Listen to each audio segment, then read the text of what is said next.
नमस्कार दोस्तों। आज मैं सीटेट के लिए बहुत ही इंपॉर्टेंट टॉपिक लेकर आया हूँ। इस टॉपिक को शुरू करने से पहले मैं आपका 1 मिनट समय लेना चाहूँगा। यह क्लास उन लोगों के लिए स्पेशली बनाया गया है जो दिसंबर के एग्जाम में किसी कारणवश पास नहीं हो पाए हैं और नए स्टूडेंट हैं जो जुलाई 2025 एग्जाम की तैयारी करना चाहते हैं। इस क्लास में एनसीईआरटी का जो इम्पोर्टेंट लाइन है उसी को इंक्लूड किया गया है। जितने भी मैं टॉपिक को कराऊंगा, अगर वो सभी टॉपिक को आप लोग ध्यानपूर्वक देखते जाते हैं तो आपको पेड बैच लेने की आवश्यकता नहीं पड़ेगी, क्योंकि यूट्यूब पर सभी सब्जेक्ट की क्लासेस कराई जाती हैं फ्री में। तो आइए बिना देर किए हुए हम लोग टॉपिक की ओर बढ़ते हैं। तो आज का इम्पोर्टेंट टॉपिक है संसाधन यानी रिसोर्सेज। इस टॉपिक को शुरू करने से पहले यह जानना जरूरी होगा कि संसाधन यानी रिसोर्सेज होता क्या है। इसका डिफिनीशन एनसीईआरटी बुक में दिया है, आइए देखते हैं। प्रत्येक वस्तु जिसका उपयोग अपनी आवश्यकताओं को पूरा करने के लिए करते हैं वह क्या है? संसाधन है।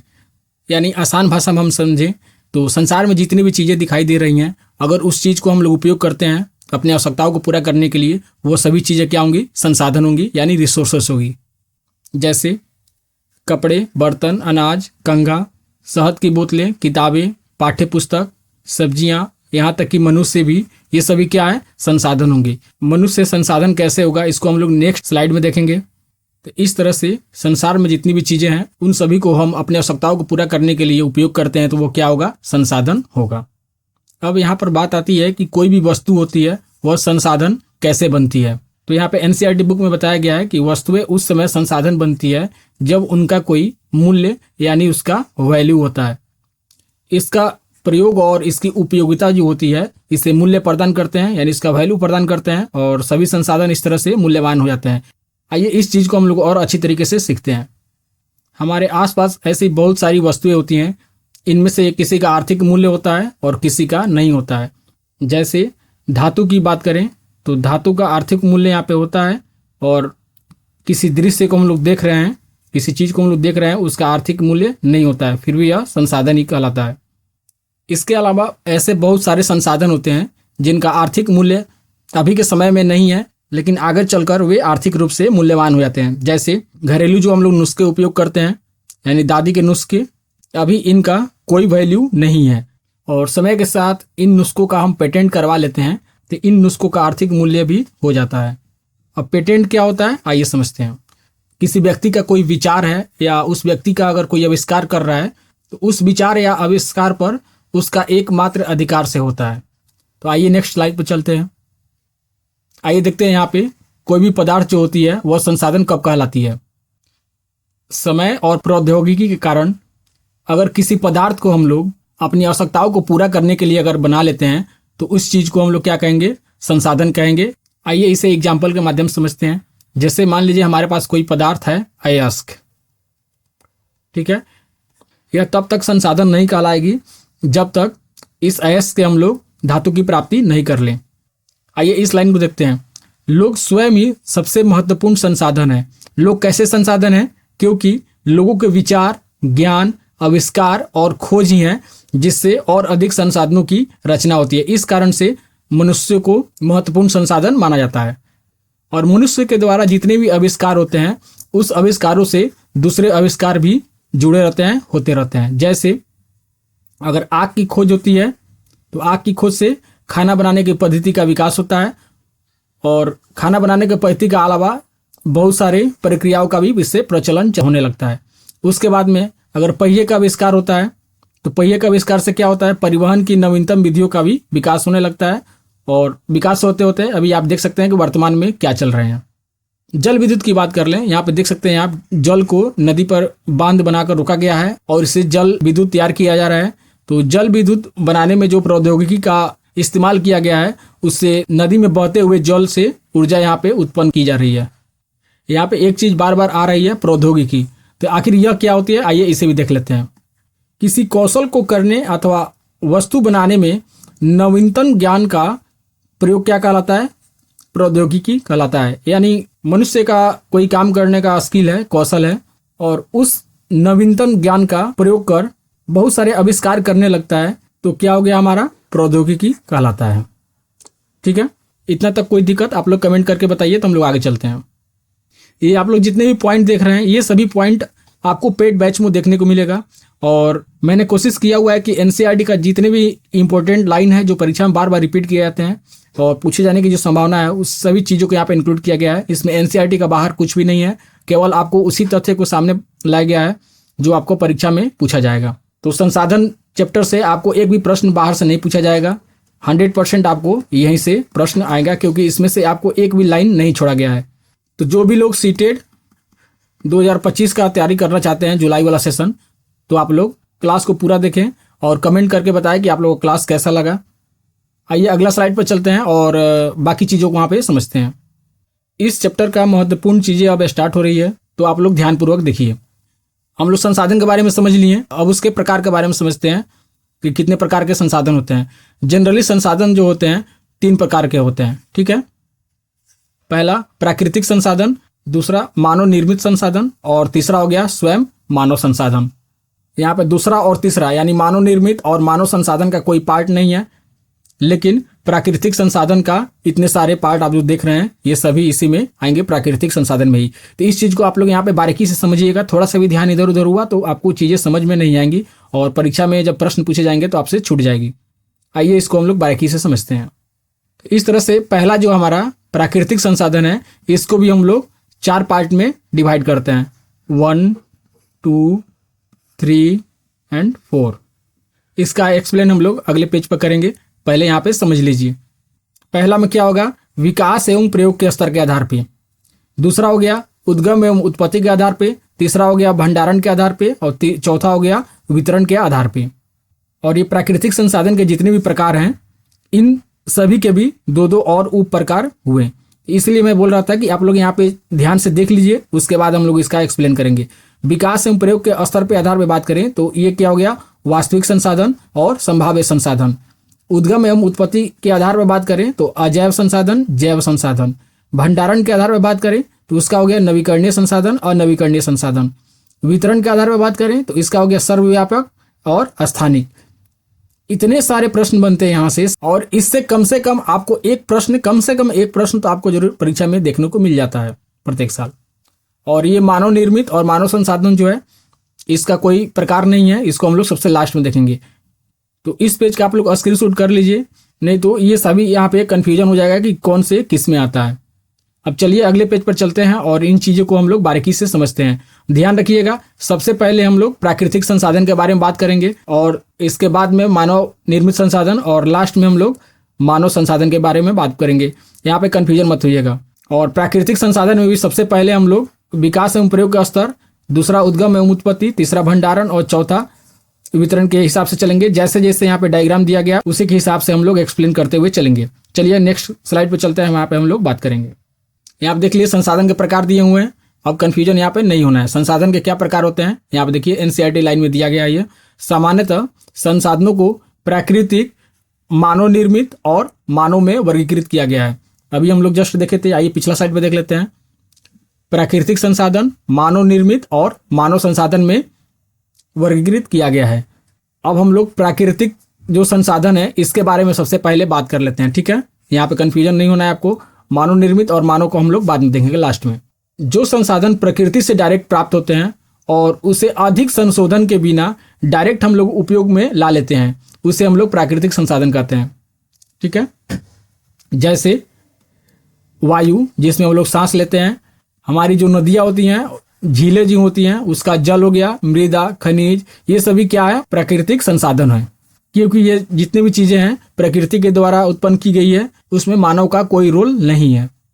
इन संसाधनों में बहुत से प्रकृति के निःशुल्क उपहार हैं जो सीधे ही उपयोग में लाए जा सकते हैं। लेकिन ऐसी कुछ परिस्थितियां भी होती हैं जिसमें प्राकृतिक संसाधनों का हम लोग अच्छी तरीके से उपयोग करने के लिए औजारों का उपयोग करते हैं और नई टेक्नोलॉजी का उपयोग करते हैं। जैसे अयस्क हो गया, प्रकृति का उपहार ही है, लेकिन इसे उपयोग में लाने के लिए औजारों का उपयोग करना पड़ता है, प्रौद्योगिकी का इस्तेमाल करना पड़ता है।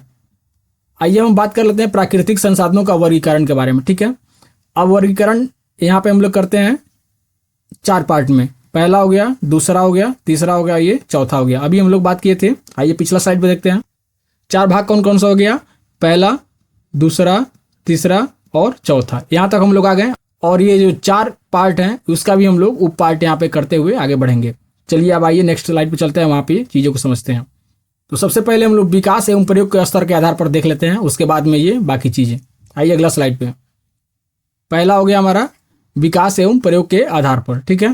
तो देखिए विकास और उपयोग के आधार पर संसाधनों को 2 वर्गों में रखा जा सकता है। पहला हो गया वास्तविक संसाधन और दूसरा संभाव्य संसाधन। अब वास्तविक संसाधन क्या होते हैं? वास्तविक संसाधन का मतलब होता है कि वैसे संसाधन जिसकी समुचित मात्रा हमें अभी इस समय यानी वर्तमान में ज्ञात है और उसका हम लोग इस समय प्रयोग कर रहे हैं, जिसकी मात्रा हमें ज्ञात है और इन संसाधनों का इस समय हम लोग उपयोग कर रहे हैं, ठीक है। जैसे जर्मनी के रूर प्रदेश में जो कोयले की खानें हैं, पश्चिम एशिया में खनिज तेल के जो भंडार हैं, और महाराष्ट्र के जो दक्कन का पठार है वहाँ जो काली मिट्टी पाई जाती है, वो सभी क्या है? वास्तविक संसाधन के प्रकार हुए। यहाँ पे प्रश्न बन जाएगा कि जर्मनी के रूर प्रदेश में किस चीज की अधिकता पाई जाती है, तो वहाँ पर क्या हो जाएगा? कोयला हो जाएगा। पश्चिम एशिया के बारे में पूछ दे तो खनिज तेल, और महाराष्ट्र के दक्कन में किस प्रकार की मिट्टी पाई जाती है, तो काली मिट्टी। तो ये सभी चीज़ें आप लोग को एक एक चीज़ देखना होगा। एनसीईआरटी का जितने भी लाइन दिया गया है यहाँ पे सभी चीज़ें यहाँ पे इंपॉर्टेंट है। ये तो हो गया हमारा वास्तविक संसाधन। आइए अब संभाव्य संसाधन की बात कर लेते हैं। संभाव्य यानी संभावना है कि भविष्य में उसका हम लोग उपयोग कर सकें, अभी नहीं कर रहे हैं। आइए देख लेते हैं, लाइन को पढ़ते हैं। संभाव्य संसाधन जो होता है वे संसाधन होते हैं जिसकी संपूर्ण मात्रा हमें ज्ञात नहीं हो सकती है अभी, और इस समय इसका हम लोग प्रयोग नहीं कर रहे हैं। इन संसाधनों का हम लोग भविष्य में उपयोग कर सकते हैं। जैसे ही हमारा टेक्नोलॉजी डेवलप होता है तो इन संसाधनों का हम लोग भविष्य में उपयोग कर पाएंगे। आइए देखते हैं इस लाइन को। इस समय जो हमारा प्रौद्योगिकी का स्तर है वह संभवतः इन संसाधनों का आसानी से प्रयोग करने के लिए पर्याप्त रूप से उन्नत यहाँ पे नहीं है। जैसे ही यहाँ पे डेवलप होगा तो इन संसाधनों का भी हम लोग उपयोग कर पाएंगे, और जो ये संभाव्य संसाधन है ये कन्वर्ट होकर किस में आ जाएंगे? वास्तविक संसाधन में आ जाएंगे, ठीक है। आइए अगला लाइन देखते हैं। इसका एग्जाम्पल देखिए। जैसे लद्दाख में यूरेनियम जो पाया गया है वो संभाव्य संसाधन का एक उदाहरण है, क्योंकि यूरेनियम का भी उपयोग हम लोग नहीं कर पाए हैं क्योंकि हमारा टेक्नोलॉजी जो है उतना डेवलप नहीं है। इसका उपयोग हम लोग भविष्य में कर सकते हैं जैसे ही टेक्नोलॉजी हमारा डेवलप करेगा। आइए इसका एक और एग्जाम्पल देखते हैं। 200 वर्ष पूर्व जो पौने थी तीव्र गति से बहने वाली, वो एक संभाव्य संसाधन थी, लेकिन जैसे ही हमारा टेक्नोलॉजी डेवलप हुआ वो संभाव्य संसाधन से किस में आ गई? वो वास्तविक संसाधन में आ गया, ठीक है। जैसे नीदरलैंड के जो पवन फार्म है वहाँ पे पवन चक्की का उपयोग कर ऊर्जा वहाँ पे उत्पन्न की जाती है। भारत में कहाँ कहाँ पे है? तो तमिलनाडु के नगरकोइल और गुजरात के तट पर इस तरह की पवन चक्की को देखा जाता है।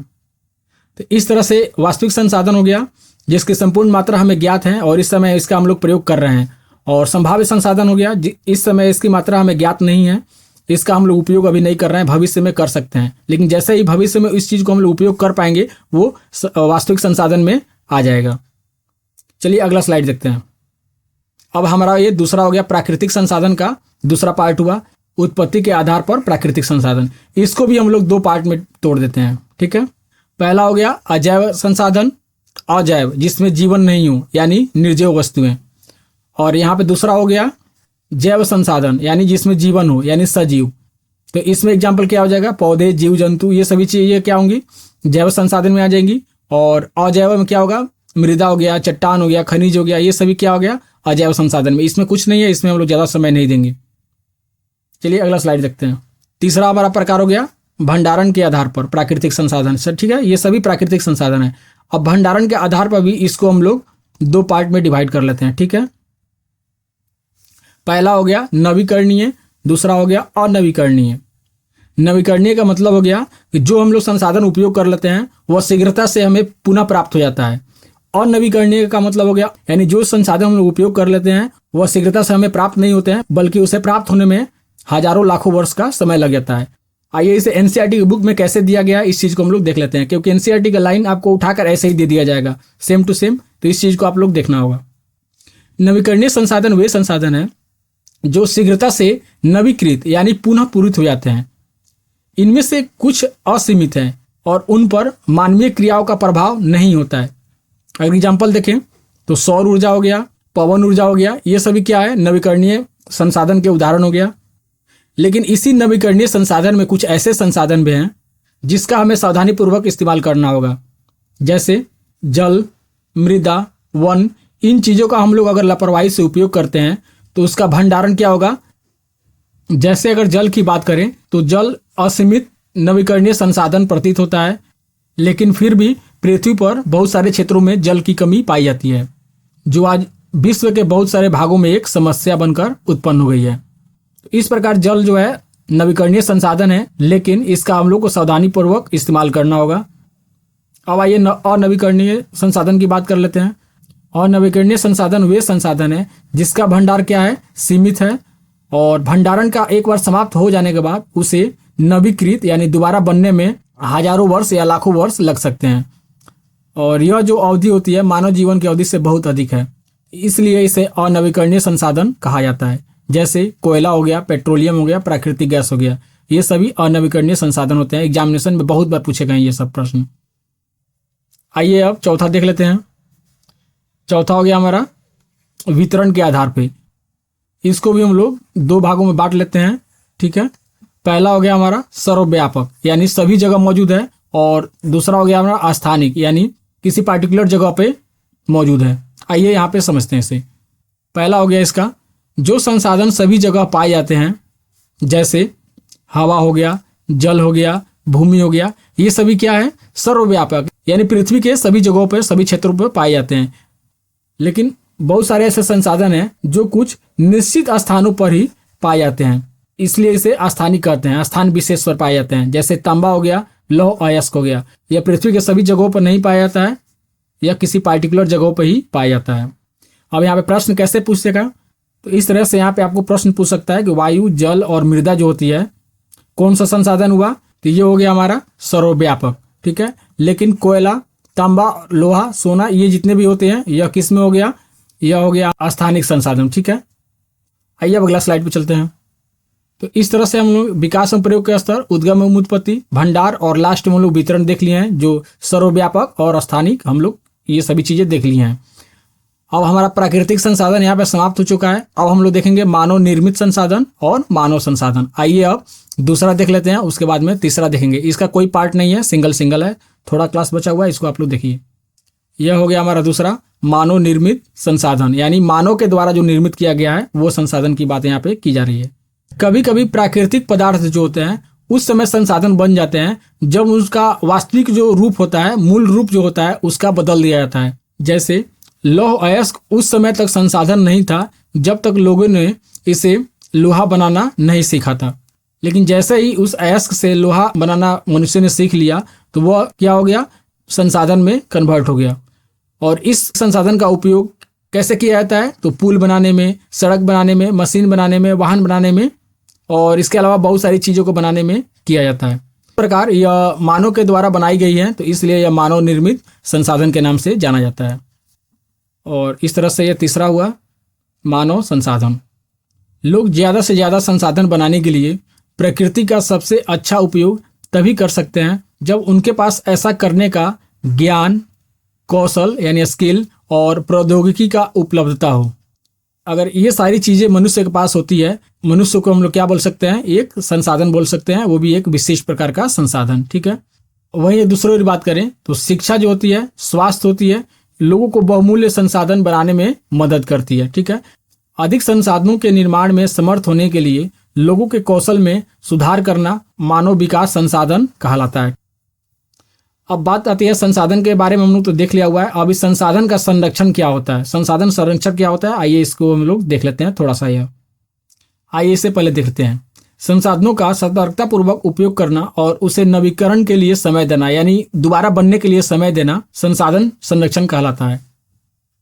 यह देखिए बहुत इंपॉर्टेंट है। सतत पोषणीय विकास, संसाधनों का उपयोग करने की आवश्यकता और भविष्य के लिए उनके संरक्षण में जो संतुलन बनाया जाता है उसी को क्या कहता है, सतत पोषणीय विकास कहलाता है। संसाधनों का सावधानी पूर्वक उपयोग करना ताकि न केवल वर्तमान पीढ़ी बल्कि जो हमारी आने वाली पीढ़ी है यानी भावी पीढ़ी, उनकी भी आवश्यकताएं इससे पूरी होती रहे, यही क्या होता है, सतत पोषणीय विकास कहलाता है। तो इस तरह से हमारा संसाधन का जो चैप्टर है यहीं पे समाप्त हो रहा है। तो आप लोग कमेंट करके बताइए कि आज का क्लास कैसा लगा। आप लोग जुलाई में जो एग्जाम होने वाली है सीटेट का, उसका तैयारी करने के लिए आप लोग अभी से लगे रहिए और आप लोग सेल्फ स्टडी पर ज़्यादा ध्यान करिए। तो जो मैंने आज आप लोग को क्लास में बताया हुआ है, आप लोग एनसीईआरटी बुक खोलिए। यह क्लास 8 की टॉपिक है, ठीक है। इसको आप लोग बुक में पढ़िएगा, जिससे आपका कंसेप्ट जो है पूरी तरह से क्लियर हो जाएगा। और इसका आप लोग नोट्स चाहते हैं तो आप लोग कमेंट में बताइए, इसका नोट्स भी मैं प्रोवाइड करा दूंगा। आज का क्लास बस इतना ही था। चलिए मिलते हैं नेक्स्ट क्लास में।